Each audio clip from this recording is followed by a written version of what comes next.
Do chickens have feelings, though? That's what... I don't think a chicken, when it's walking around, is thinking, I'm alive. When I'm older, I'm going to do this. Whereas humans are thinking about the future a lot. There's something more tragic about a human dying because they've got this whole projected future. You think chickens don't have a future? I don't think a chicken's thinking, if I buckle down, then I might be able to be a comedian one day. You think chickens don't have hopes and dreams? I don't know, I don't. Tea with the Devil, a podcast by Eric Rushton and Richard Dadd. Episode 3. Is there anything, Eric? Is there anything you'd like to get off your chest? Anything you've been feeling guilty about lately? Anything bad that's playing on your mind? I can't think. There's always stuff I feel guilty about. I don't know if I messaged someone and they've taken it the wrong way or something. I'm worried about that a lot. Eric Rushton, have you ever killed a man? No, and is it important that it's a man because you're really emphasising a man? I'm going to ask that question again, and I'm going to give you an opportunity to consider your answer more carefully. Eric Rushton, have you ever killed a man? I've never killed a man or a woman. I've never killed... Are you absolutely sure about that?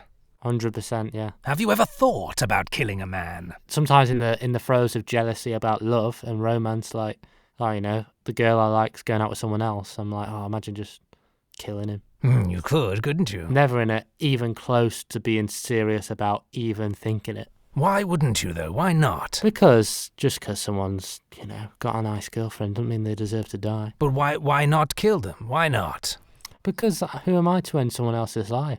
Like, I don't even believe murderers should be sent to death row. Like, I'm not comfortable with someone else deciding that someone else should die and then carrying out that. Well, have you ever considered killing your housemate, Joe? No, I wouldn't do that, no. He doesn't lock his bedroom at night. He just lies there all helpless. You could sneak in there while he's asleep, snoring, and you could just place the pillow across his face and just wait until he drifts away. Yeah, but we're quite close friends and we help each other through life and that, so... But don't you think you would learn something? You're a man who's interested in learning about things. Don't you think the experience of expunging a life would teach you something about what it is to be alive? No, because I think you just know whether you're into something or not. Do you know what I mean?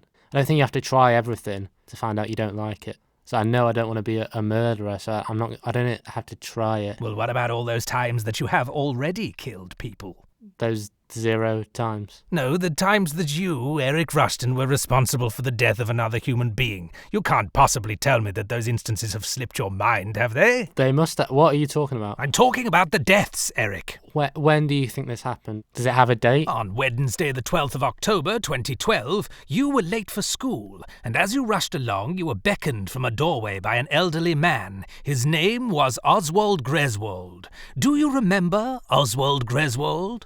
2012? You don't even remember him. Do you remember what he looked like, how he was dressed? Not a clue, no. As you went by, he called out, "Excuse me, young man, is today Thursday?" And you, with barely a thought, replied, "Yes, I think so," and carried on. Okay, this doesn't sound like Crime Watch so far. He went back inside and took his full course of medication for Thursday morning, which was a good many pills as he was 91 years old. Okay. But it wasn't Thursday, Eric, it was Wednesday. He had already had that morning's medication, but had nodded off and forgotten. He died of a fatal overdose. Yours was the last face he ever saw. So he died because I thought... Yes. Okay, I mean, this is a lot to take in right now. I'm just... 3 days later, he was found being nibbled at by his cat. 91's old, though, innit? Anyway, he was probably going in that kind of calendar year anyway, wasn't he? So how many days would he have had if I'd known what day it was? Well, 4 days, but that's not really the point. The point is that he died early because of you. But is that murder? That's not...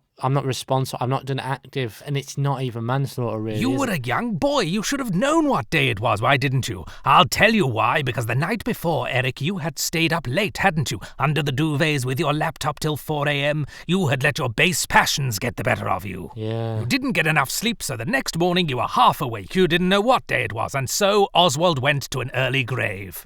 Okay, but I murdered him because I didn't know what day it was, not because I actually... assaulted him or got physical on him. But, so we're going about that sort of tenuous logic. Aren't the actresses and actors involved in the pornographic video partly responsible as well, because they were the ones that distracted me, that directly led on to me not knowing what day it was, that directly led on to him not taking his medication, that meant he was dead. Within that, aren't there much bigger forces at play? What leads someone to be a porn star, their upbringing? Do you know what I mean? No, if you hadn't watched that video, you'd have watched another. It's not their fault, it's your fault. You told Oswald the wrong day, he died, you killed him. Okay. What about, do you remember Thursday the 7th of March 2019? If someone's asking me what day it is again in this story, I'm going to be fuming. You were in Leicester performing on an open mic comedy bill. You left the venue high on the buzz of your performance. You'd done so well that evening. Sounds like me. You thought to yourself, well done, Eric. Smashed it once again and clicked the button on the zebra crossing triumphantly. But so distracted were you by your own vanity that you had lost your bearings, because the car of the fellow comedian who was giving you a lift home was not parked on the other side of the road. It was parked on this side of the road. There was no need for you to stop the traffic. And there, at a red light, in her blue Ford Ka, sat Anita Welsh, 31 years old. Thanks to you, her journey was disrupted. She was held up for 71 seconds. The green light came. She turned the corner. She ploughed straight into the path of an articulated lorry. Her Ford Ka was crushed like a tin can under a heel. Again, this is nothing to do with me. You pushed a button on a pedestrian crossing and a woman died as a direct result of that. And if you'd been paying more attention... An indirect result, I would say. If she was going to crash eventually anyway, if that's... Do you know what I mean? If that's her driving skills. What about Phoebe Tithings? I understand, right? Going back before, the old man, okay. Oswald Greswold. He's a little bit confused, about his medication. He's old, his memory's going. I'll give him some leeway. I'm taking like 1% of responsibility there. This woman, she should have known better. She's a driver. She's a qualified driver. I assume she's got a license and stuff like that. She had a license. She was a very good driver. Doesn't sound like it. So move on to the next one, because I'm not taking responsibility at all to that one. Well, we'll be here all night if I do all of them. But Phoebe Tithings, in 2007, you were at a reception for a wedding. You went to have a cheese sandwich from the buffet. Right, did I? And then I got a sausage roll instead, and because I didn't eat that cheese sandwich, she fucking ate it and died of obesity. Is that it? Is that going to be it? No, the cheese sandwich turned out to have peanut butter on it. Fantastic. And you rejected it. Right. You smeared peanut butter onto a paper handkerchief and put that back on the buffet table. Okay, again. It was later picked up by a cleaner by the name of Phoebe Tithings, who had a severe peanut allergy. She should have checked. If you've got allergies, it's your responsibility when going to a buffet. Why didn't you say that to her at the time while she was suffering a fatal anaphylactic shock? Because you've got to, you've still got to pick your moments, even... Well, you'd got in the car, hadn't you? You'd gone home. You were none the wiser. You didn't even know Phoebe Tithings died as a result of you smearing peanut butter on a paper handkerchief. Yeah. The list of deaths that you are responsible for, Eric, is really rather long, and I shan't bore you with all of them. You have got an awful lot of blood on your hands. And what do I do about that? I mean, I can confess these if you want. I'll go. You could confess them, or alternatively, you could admit that they're no big deal. Well, I don't think they are a big deal, but there's a world of difference between that and stabbing someone that you're angry with. They're no big deal, Eric. I agree with you, and what I'm saying to you, heart to heart, as a friend, as a pal, is that just because you've killed a few hundred people, that will not come between us. I don't mind. 100. So if you go and you decide to kill anybody else, I wouldn't blame you for that either. I'm just saying, if your housemate annoys you, why not give him a stabbing? Well, one massive deterrent is that if I just go around killing people, I'm going to be sent to prison. Well, be clever about it. Come on, you're a clever lad. I'm sure you won't get caught. What do I do? Wear gloves and that? Yeah, all that sort of thing. Just, How would cover you- your tracks. Yeah. Look, you don't have to take up murder as a hobby. Just be aware you've killed a few people. It's no biggie, but God probably won't like it, so it's probably not worth... Forgetting all that, even considering that I have killed that many people, hasn't God done way worse? Isn't he in charge of killing everybody? Every time someone dies, if he's in control of it, he can stop them dying. So is he not killing them in effect? Everybody that gets cancer. He just, how does he decide that? Does he just does he roll some dice or whatever? And it's like, Yes, that's right. He just rolls some dice. Will you get cancer, won't you? Will the cells divide? He just lets it all go to chance. So really, the kind of tenuous scenarios you've given me where I'm killing someone because I haven't told them the right day of the week, I think what God's doing is way worse. And in terms of numbers, he's got billions of deaths surely to his name at this point. How can he say I can't come into his heaven when he's done worse than me? What about all that people in glass houses shouldn't throw stones or whatever? What about hurricanes? Because he's doing the hurricanes, isn't he? Yes. Why does he do that, though? That sounds like something you would do. You know, volcanoes and stuff like that. Innocent people will die. I mean, everyone's innocent in a natural disaster, but good Christian people will die. People that you would think he'd love. You're absolutely right. They don't call them acts of God for nothing. Yeah. Insurance companies don't give you money if it's an act of God as well. That's annoying. That seems like they've kind of got a racket going on. Do you reckon they siphon a bit off to him? I have absolutely no idea what he's playing at, Eric. Why? If I was building a planet, I wouldn't make earthquakes. I'd make sure that the continents were secure. What kind of system is that you have earthquakes? Yeah, little cracks in them. Just build your planet better. Why isn't there just one tectonic plate? Why is there different ones? Why are they all shifting about? Yeah. Why not make the planet solid? If you've got all this liquid underneath, hot liquid, bubbling away, of course it's going to burst up out the surface every now and then and kill people. It's very, very shoddy workmanship. Yeah. And why let us figure out loads of stuff for ourselves? I suppose it's free will, but why doesn't he, pop down a few hints in how to make like a laptop so it doesn't take us like 2,000 years or whatever? Once we got electricity, we've smashed it since then. But why didn't he give us electricity to start with? Then he didn't even give you fire to begin with. I can't express the millions of years your ancestors spent just being chilly. But if he gave us that stuff straight away, then like fucking Socrates would have had TikToks out and stuff like that, and we would have had more of a record. He likes to feel like you're rising to a challenge. Yeah. Do you think if you were mortal, you would fear death? Do you think it's rational to fear death? Because I think I fear it a lot. I don't really know what's going to happen after. Do you? Do you fear death, Eric? Yeah, because I think every day it just puts a pressure on life. Like, I fear aging, I think, which is like the death of my body as well. I fear being a bit older. Well, you don't have to get older. You could just draw it all to a close now. Well, yeah. But then I think, I'm in my 20s now, so I've got to do loads of stuff. I've got to, become a really good comedian now. I've got to be successful now because this is when, people are going to accept me the most while my body's all plump and tasty and all that. Arguably at your peak. I think so, yeah. But I feel like I'm not really living... If this is the apex, I don't want the downside, you know what I mean? This is as good as it gets, and it's not that good. Oh, it's all downhill from here. Okay, so here's one thing. Yeah, dying and then being nothing forever, that's kind of terrifying. Dying and being alive forever also sounds terrifying. Because imagine living for 1,000,000 years. Well, imagine living for 100 years. That seems like a really long life. But, I'd love to live to 100 and stuff like that. You die, and then you live to 100 again. And then you live to 100 again after that. And it goes on and on and on, like 1,000 years, 1,000,000. Imagine living for 1,000,000 years. I don't have to, I've done it. And then 1,000,000 times 1,000,000 years. And then 1,000,000 times 1,000,000 times 1,000,000 years. It does drag a bit. Yeah. But you find things to do. But why does it matter if you do that? Like, one of the things that makes me do comedy is because I know I'm going to die one day, so I've got to do it now or it just won't get done. You can put something off for 4 billion years. Yes. Do you do that? Oh, I've got drawers I haven't tipped out for millennia, But the flip side of that is that part of the reason why I'm so happy to have a chinwag with you like this so often is that I've got so much time at my disposal. Well, exactly, and also it's less of a compliment now that you're speaking to me. To be fair, God's still not speaking to me, so, and he's got the same amount of time, so... Well, arguably, he's had even longer than I have, because he's had the bit before he created me. So I really don't know what he does with his time. How long was God alive in that before he made the universe? He's never told anybody. Yeah. We don't know. All we can say for certain is that the first day was a Monday.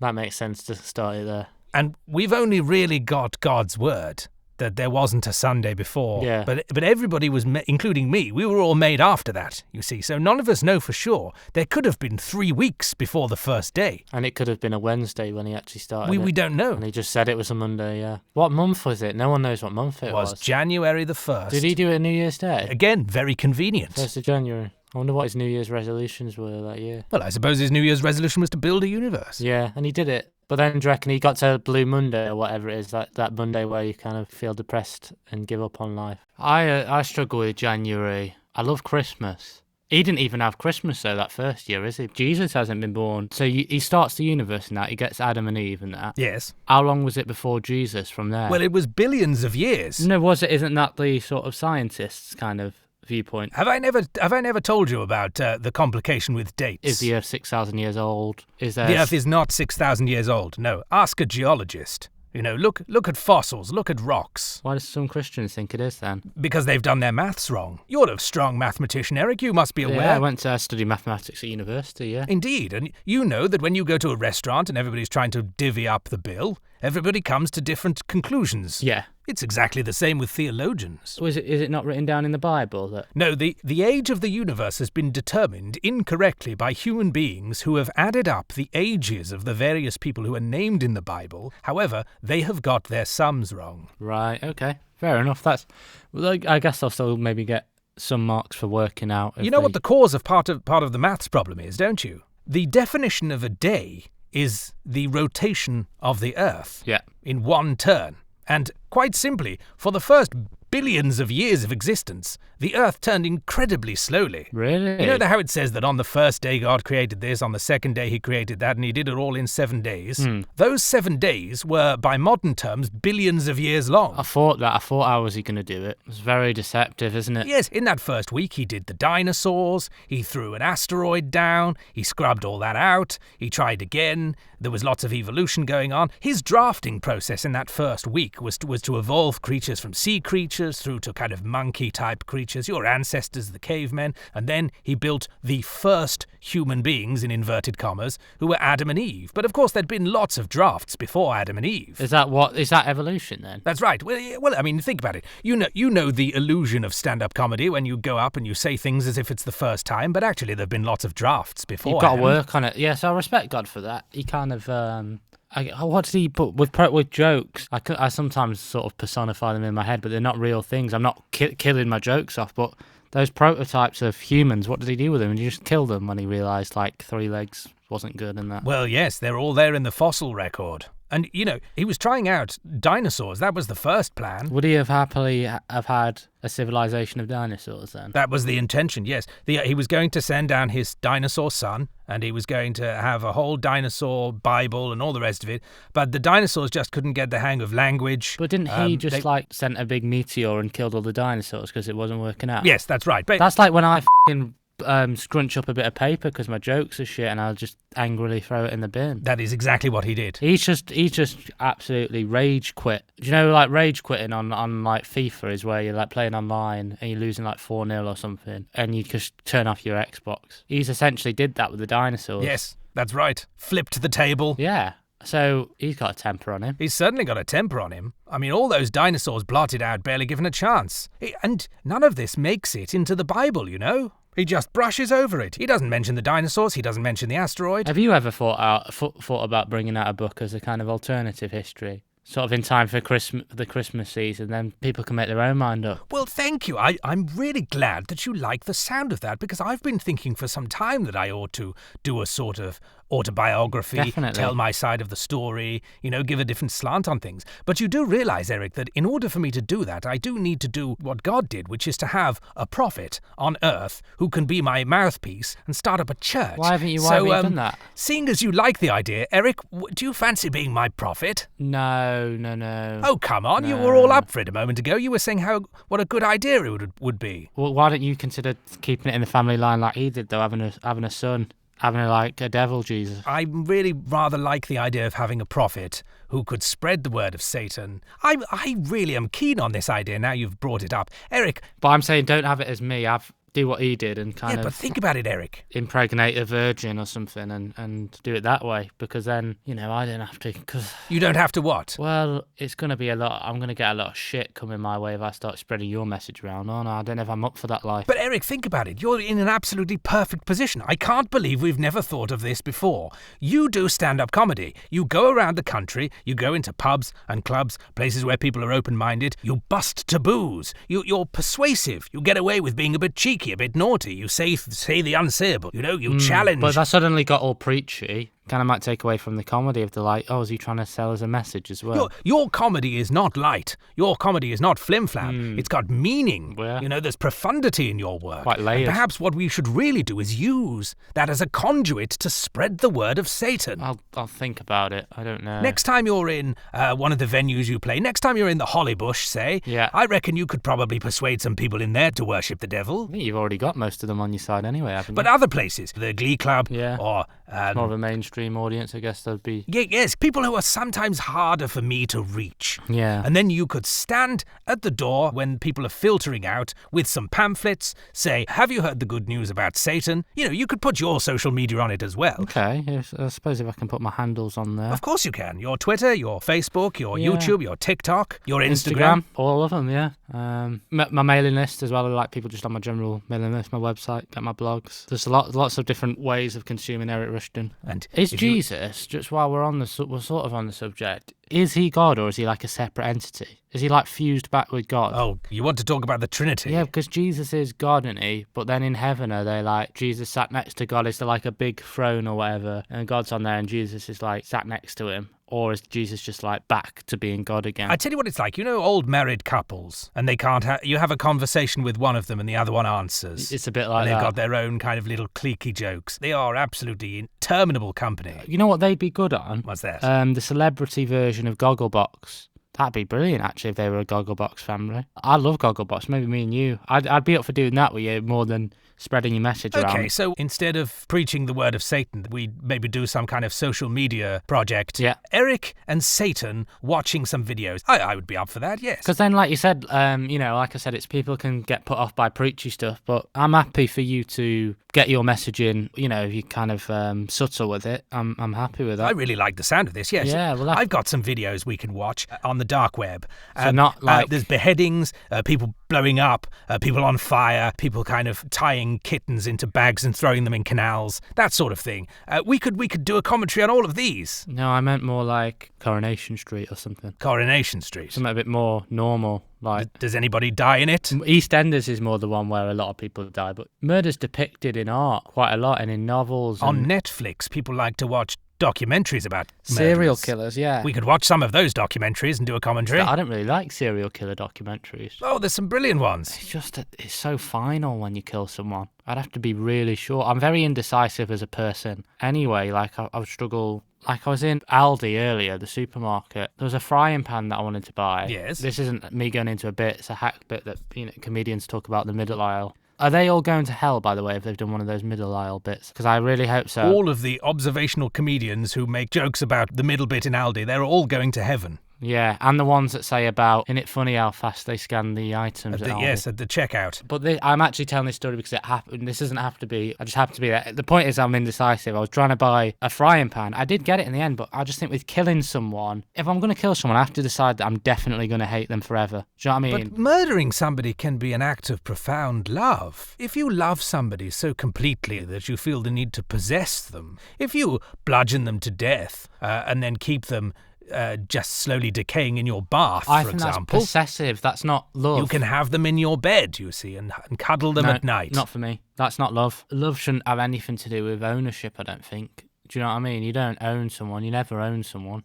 I don't even know if you own yourself. But if they've stopped using their body, then you can certainly own it and use it as you see fit, because they've finished with it. It's like a second-hand coat. No, what? Yeah, they're done with their body once I've killed them. What do you mean? Well, yes, once you've killed them, they no, go I'm off. talking about that, getting to that killing them point. I can't It's say... just like No, I'm not into that at all, mate. taking somebody's coat. If you see somebody with a nice coat, you think, oh, I quite fancy that. I wouldn't do that either. You mean if you were in a pub and you saw somebody with a swanky coat, you wouldn't take it off the back of their chair?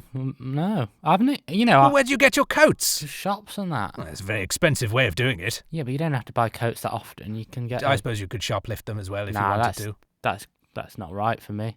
I don't even know if I own myself. Well, if you don't possess yourself, then who does? Maybe there is no single owner of anyone. I would be tempted to say, you're not just responsible for yourself, are you? You're responsible for others and they're responsible for you, and you've all got a... I know I sound a bit like a hippie now, you but do, you know what yes. I'm trying to say? Are you trying to say that nobody owns themselves? Yeah, I think I am trying to say that, yeah. I think... So if nobody owns themselves, then does that mean you can just go up to somebody in the street and just goose them? No. And then when they get upset, you go, well, it's not your bumhole. No, I see how you've twisted my logic, but I kind of mean the opposite of that. We all have a stake in everyone, so actually I'm goosing myself in that moment. You're goosing yourself. You know what I mean? They're goosing me. And they're goosing you. It's a kind of reciprocal goosing. Yeah, I guess, yeah. Okay. And I suppose when I'm wanking myself off, I'm wanking off someone else as well. You're saying that your penis is communal, Eric. Is that murder? You know, I don't want to get too kind of graphic. When you have... Are you talking about onanism? Oh, I don't know what that is. Spilling of the seed. Yes, I'm talking about that. Is that murder? You mean all the sperms that end up going down the toilet? Yes, is that murder? Because that's... If we're talking about... But I don't know how many sperm cells are in a load, but the amount that I've been doing at times in my life... It's a lot of half-deaths. It's a lot of half-deaths, isn't it? Because none of them... They're not fertilised, not going to be full people, are they? So... They were going to die in my balls anyway, weren't they? So I guess it's kind of a euthanasia. If you feel guilty about the fact that you're constantly shedding sperm, the obvious answer is to just make sure that you go out every day and spread your seed far and wide. And I've been telling you this for ages. Get out there. Spread your seed, Eric. But even actually when if you do it and you fertilise an egg, it's still killing billions of cells as well. So either way, you can't get away from murder if that's murder. Or it's half murder. Incidentally, do you know why it's called onanism? No. It's named after a person called Onan. In the book of Genesis, in chapter 38, it mentions a chap called Judah who had two sons called and Onan. Judah's firstborn, was wicked in the sight of the Lord, and the Lord slew him. But then Judah said unto Onan, Go in unto thy brother's wife and marry her, because God had ordered Onan to go and have a child. Right. And instead, what Onan did was he pulled out. Honestly, I'm not making this up. Right. He pulled out. He pulled out and spilled his seed on the ground. And God was so furious that he killed him. Oh, wow. Did you know that God took such a hard line on withdrawal? No, I didn't know that. It's different. No, you know, it is interesting having your perspective from these conversations we've had, because just some of this stuff I just don't associate with God. And he's sounding like a bit of a prick. Like, that's a bit... Mind your own business, God. Do you know what I mean? If someone wants to pull out, and you know, as long as she was happy with it as well. Let me tell you, Eric, there'll be nothing in my book about finishing on the back. Yeah. Do what you want. If you fair play to pull you. out and fire on the curtains, that's up to you. Nobody else's business. On the curtains? Well, you know, or the wallpaper, or a towel that's to hand, or you know, if the cat comes in, it's an inopportune moment. You know, whatever's to hand. My point is, I don't really care. Yeah. You know, jizz wherever you like, Eric, is what I'm saying. I guess I've sort of lived my life that way so far. Just jizzing here, there, and everywhere. Wherever I like, yeah. With gay abandon. With abandon. With abandon, yeah. I hadn't even thought about totting up all the sperm deaths, but yes, if you add all those to the tally, then you really are off the scale. I mean, I could itemize it for you. Across your life, you have killed 39 spiders. 39 spiders and hundreds of people. How does that... 39 spiders, 108 flies, 13 wasps, 8 daddy longlegs, 712 snails you've trodden on. I'm not a vegetarian or... Well, no, I know you're not a vegetarian because you have consumed the flesh of 1,281 pigs, 4,011 cattle, and 10,781 chickens. But I know a lot of people won't like this, but they're not, like, conscious, are they? I suppose they're conscious, You're but right, not... one chicken might not be worth the life of one man, but 10 chickens? No, I don't think it is. It depends on the man. 10,000 chickens? No, I think it's like... I think they're off by, like, a factor of trillions. See, you like to think of yourself as a good man. Yeah. You talk about those fascist dictators who were so much worse than you are. And Hitler was a vegetarian, wasn't he? Adolf Hitler was a vegetarian. Yeah. So was he better than me because he didn't eat meat? 10,781 chickens. To be fair, he still killed more men than that, didn't he? But well, he got people to do it. But well, yeah, but by your logic, if you forget what day it is, then you're a murderer. So I think we can hold him responsible for all those deaths. Do chickens have feelings though? That's what... I don't think a chicken when it's walking around is thinking, I'm alive, when I'm older I'm going to do this. Whereas humans are thinking about the future a lot. There's something more tragic about a human dying because they've got this whole projected future. You think chickens don't have a future? I don't think a chicken's thinking if I buckle down then I might be able to be a comedian one day. You think chickens don't have hopes and dreams? No, I don't. I think they're just thinking, oh, today's a nice day. Unless they're in a factory farm. You don't think they have ambitions? No, I mean, keep the animals free range and stuff. I agree with that. Keep them. I don't want them, living this tortured life, but they've got a good life, and then they're killed suddenly. I don't think they know any different. Okay, so next time you're on a farm, Eric. Particularly snails, then I'm just stepping on them. It's just like one moment they're there and the next they're not. Well, next time you're on a farm, Eric, why don't you kick a chicken? How would you feel about that, kicking a chicken? Well, I'm not going to kick. No, yeah, I'm against that, but I'm not indicating. Why are you against it? You've eaten thousands of chickens. You have chicken nuggets. I actually think. Chicken legs. Okay, here's one. You don't think that they have an interior world? Kicking a chicken is worse than killing them instantly because they're alive after the kick and they're like, what the f***? Why did someone just kick me? Whereas if they're dead, there's no feeling or thought after. So you're saying you'd rather kill and eat a being than kick it? Yeah, I think that's morally better. So what about your housemate then? We've established you'd rather kill and eat him than kick him. Why are you spending all this money on food when you could just kill and eat him? No, because I think I've put a different... What I'm saying, what it boils down to, Eric, is next time you see a chicken, give it a kick. See how you feel about it. And if you've decided... That just feels unnecessary. No, it's an experiment. And if you've decided that kicking that chicken is really unacceptable and it's nowhere near as morally defensible as killing and eating, then when you get home, see if you can give your housemate a stab, pop him in the oven, and then you've got dinner for ages. You could put bits of him in the freezer. I guess, like I said, he's got a future and that to plan for, and well, has he? I feel like I'm taking a lot more away from him than I am from the chicken. And plus, if I kill him, he's going to end up with you probably, and I'm not sure. I do know something about the future, and there are chickens out there who've got more promising futures than your housemate. Yeah, he tries his best though. Yeah, but he could be a very tasty dinner for you. He could be. You could stretch him out across several days. A few curries, a few sandwiches. You've just got a few bones to dispense with. I don't think I'd be thinking about him while I'm eating it. And then I'd miss him as well. I don't miss the chicken. I've not got this connection. I'll miss Joe if he's gone. Do you know what I mean? And then I'll just be crying while eating him and that. I don't think there's any curry that I could make out of him that would make up for it. Can't you just make some recordings of him and then you won't miss him so much? No, because you miss out on that spontaneity of him saying new things. I suppose if there was some sort of algorithm or, AI that kind of brought him back as a hologram and it was like he was alive and thinking new thoughts, then maybe.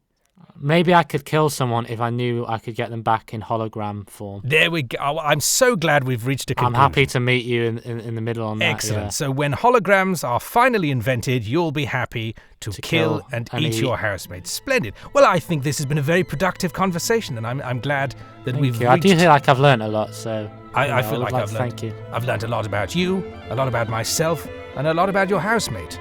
Yeah. Lovely chatting to you, Eric. What have you got for dinner tonight, by the way?